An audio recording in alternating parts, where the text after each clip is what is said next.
Hello everyone, my name is Ty and welcome back to Roblox. We are back with another TDS versus. Today, I will be comparing the Toxic Gunner and Elementalist. You might think this is an interesting and maybe even weird comparison, but these two towers are actually pretty similar and have the same mechanic in different ways.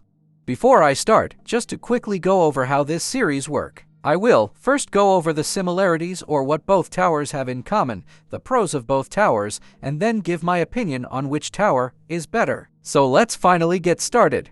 So the similarities. They are both event towers. They both shoot in bursts. They are both defensive or support towers. They both have a fast fire rate. They both require 4 levels to max out instead of the typical 5 levels. They both have lead detection and they both have the same mechanic. Mechanic might not be the right word, but what I'm saying is that they both have the same support in different ways. Both of these towers can slow enemies down and deal damage to them over time. So which is better? Let's go over the pros of each, starting with the Elementalist. The first pro are the abilities. They're pretty cool and useful. If you're using the Ice Elementalist, you can spawn ice turrets, which do damage and freeze enemies. With the Fire Elementalist, it will make a fire shockwave equal to its range that deals high damage, burns enemies, and knock them back.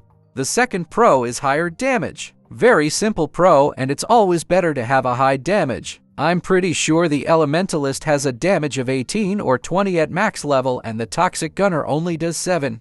The third pro is better stalling. The Ice Elementalist combined with its ice turrets can freeze enemies very well. The fourth pro is that it has a better DPS. Both Ice and Fire Elementalists have a better DPS than the Toxic Gunner, but the Fire Elementalist has the highest. However, I will say that it's not beneficial to have more than one Fire Elementalist since the fire doesn't stack. The fifth pro is that it has hidden detection. Not having hidden detection is a pretty big deal because for the early game, something so simple can actually kill you if you don't prepare your loadout properly. And the last pro is that the Elementalist has a higher elapsed damage. More specifically, the Fire Elementalist, of course. 160 for the Fire Elementalist compared to 100 for the Toxic Gunner, and those are all of the pros I see for the Elementalist. Now on to the pros for the Toxic Gunner.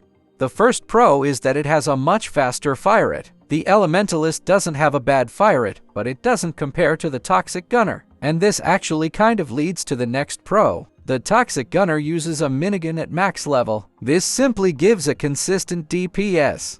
The third pro is that the Toxic Gunner has no placement limit. With the Elementalist, you can only place 5 of them.